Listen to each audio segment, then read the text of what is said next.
I hated that job, because I probably made 50 to 100 phone calls a day. But when it came time 5 years later to raise money for my film, my feature. Pete, the first chapter of your book, Transitions, A Director's Journey and Motivational Handbook, starts with how to quit.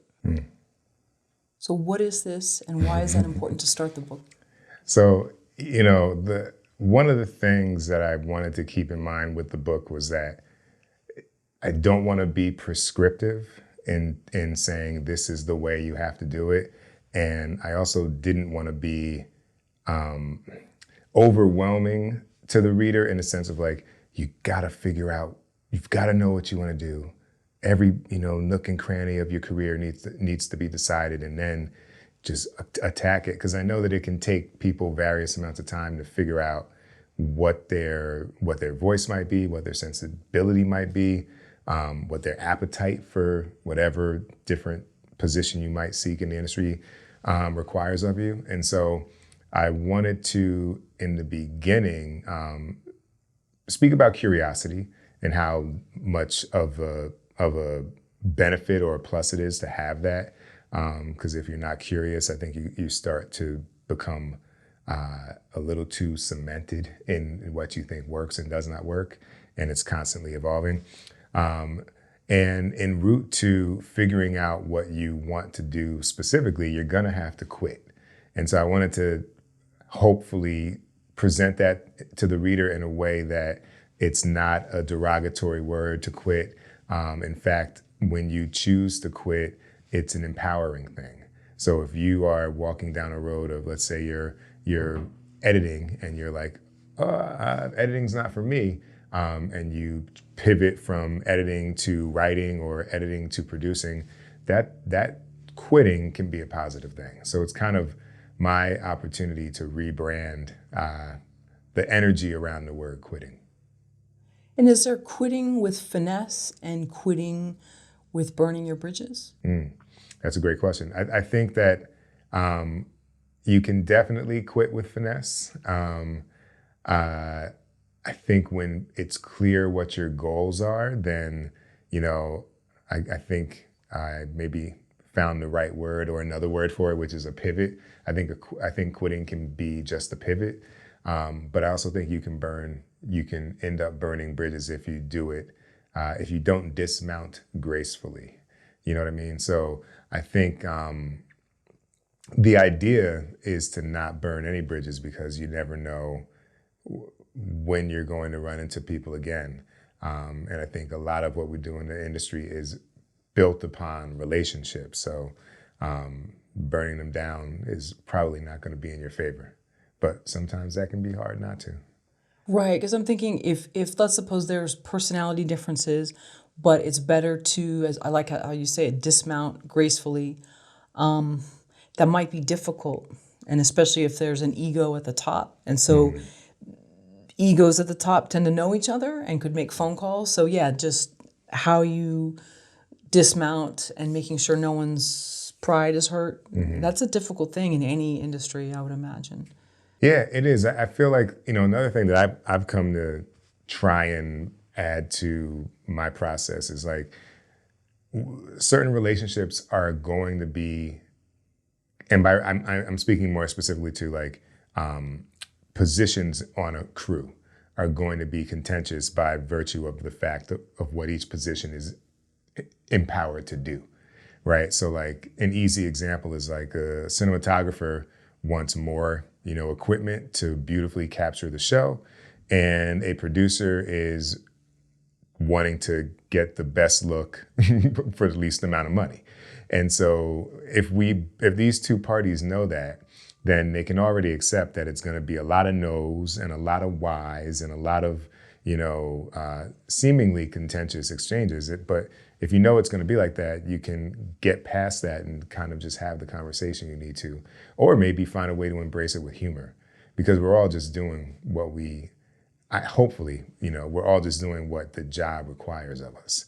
Like if I want another take at a scene, hopefully the actors know that I'm not doing it, for any reason other than I'm trying to get the best out of this moment, you know? But then on the flip, if an actor feels like they don't have another take to give and they think that we've got it, and, you know, it seems like they're really not willing to do another one, you know, what I have to make a decision on my end too. And so it's always this kind of frequent navigation of the interpersonal dynamics that you have to find finesse in. And I think maybe as people get older, they realize, okay, I need to do the 2 weeks notice or even a month, or, you know, have the talk and let them know, you know, I'm going to be leaving. But I think when we're younger, and I'm speaking from my own experience, there are times when you just go, okay, cool, it's lunchtime, I won't be coming back. And you think that, okay, I'm 21, it's not going to matter. Right. But maybe just, you know, don't take that interning job. It's not something I probably could have taken at that age, but if you can't, stay with it, you know? And you know, a lot of times the jobs we come across that we don't enjoy, oftentimes like there are periods of time, right? Like it might be a 3-month commitment, or it's the duration of this film. You know, sometimes it's, can you get through it? Is there anything else you can learn outside of, you know, the thing that you'd rather not be dealing with? You know, can you learn the inner workings of how a film is produced while being in that office that has a few people that aren't your type of people? You know what I mean? Like, can you find the value to take away from it? A lot of times it's reconfiguring your perspective to get something guaranteed to propel you forward. Right. And did anyone question you about that chapter, or did people praise you like, wow, that's great. That's a great way to start a book about having a film. I think there's a sense of relief, and I hope there's a sense of relief, you know, for people who read it and they're like, okay, yeah, that's, I'm not about to read a book that's going to tell me, you know, here's what you need to do and blah, blah, blah, blah. It's going to help me help me develop some tools through which to employ as I move toward finding my path. So the response has been great. I think it sets the tone that it's going to be more reality-based rather than, you know, just, I don't know, all these cliches that you hear for years, but that you know that, okay, stuff is temporary and, you know, it may not always be a fit, and that's okay, and you may not be able to fix it. Right.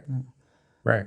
So, do you think that there's a time limit on how long to stay with a job? Now, I realize it's different because TV directing and Right. it's short-term projects usually, but.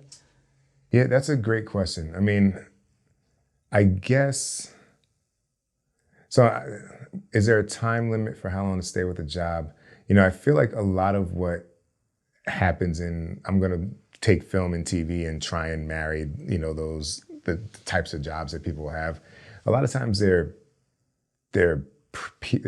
freelance driven, or they're kind of periodic. So they kind of have their own time limits where, you know, if you're editing a film, you know, I don't know why I keep using editing, but if you're editing a film, it's 12 to 18 weeks of your life, you know, and then you can move to the next one.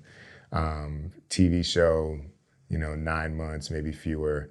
If you're a producer, you know, that project may never go, you know, or it may be a small window in time, and then maybe you didn't have a good time on it, but they make a sequel and you back out of it, you know, because you want to have whatever peace of mind you're looking for. So I feel like we have a unique opportunity in this creative space to not be married to anything too long. So you can find a way to withdraw or not continue without having to quit. But, you know, if and when that situation arises, it's really measuring what's the real benefit. I mean, I will say, if there's questions of like mental health, if there's questions of like, you know, it's just an improper situation, then by all means, like, talk to the proper people and withdraw yourself from anything that's not good for you. But I think being too ideal about how the work experience should be can also leave one, missing out from the benefits that they could take from a particular job. Because I can tell you, like, if I go through the jobs that I've had over, my career, not many of them were awesome, but you know what I mean? But they're like, I can always go back and say, oh, I learned that thing from that job. And then who knew that 4 years later, I'd be able to take that thing and turn it into something that powered what I was doing. One of my first jobs out of college was, working for a company that would kind of soon be overtaken by IMDb. But this was a company that you had to pay for the information that is available for free now. And I had to call, I'd read the trades, Hollywood Reporter, Variety. I'd look at the film markets, MeFed, American Film Market, whatever it was. And I would then call and say, oh, it says that you bought the rights to this book. Is it true? Are you making this movie? What status is it in? When might you begin shooting it? Whatever. And I hated that job, because I probably made 50 to 100 phone calls a day.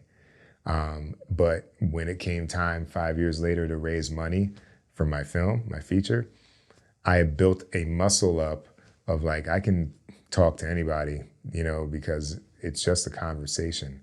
Until they tell me, no, I don't want to invest in your project, I have no problem following up. Because that's, just kind of this thing that it was the byproduct of what I had done begrudgingly for 2 years. That's fascinating. Was that the book that was in Blockbuster? It was called Baseline Studio Systems, and I don't know. I think it was all. I imagine they probably had some physical resource that you got, but I believe it existed online, and then you just subscribed to it and got whatever you got. But that's how I dealt with one little process of it. I don't even know what people got on the other end of their payment. Right. Oh, that's fascinating. So then you'd had people hang up, and you'd already sort of been, that the hazing of any telemarketer, you probably already got it's like, that. oh, okay, that's gonna happen. Fine. You don't, because and then on the flip, there would be people who would be like, I'm calling for my 900th attempt to update this record because after X amount of time, we're gonna check to see, like, should we make this a dead record or is it active? And so you're calling people and it's like the production company somewhere in North Carolina and it's the same guy you've called 8 times and it's like, hey, how you been? And they're telling you a little bit more about the trials and tribulations of making the film, and you're building these relationships in a weird way. That's fascinating. Wow. And so that must have really helped, I'm sure. Yeah, then you're not scared. Yeah. Up that phone. And just wrapping up, so it sounds like with most jobs, if I were an HR manager and I looked at a resume with all these different projects, I'd be like, oh wow, you've jumped around a bit. Mm-hmm. But in the film industry, it sounds like that's a plus. Yeah, I imagine so. I've been very kind of tunnel driven with my career pursuits, but I do know, like, friends that I've had in advertising, again, the commercial world, it was shared with me that it was almost looked bad if you stayed somewhere longer than 2 to 3 years, because then I guess what they were saying is that it looks like you're stagnant, or it looks like, you're not seeking to try new ideas and communicate in a different way, or you're not well sought after, So there's all these each industry kind of has its own take on the activity of a resume.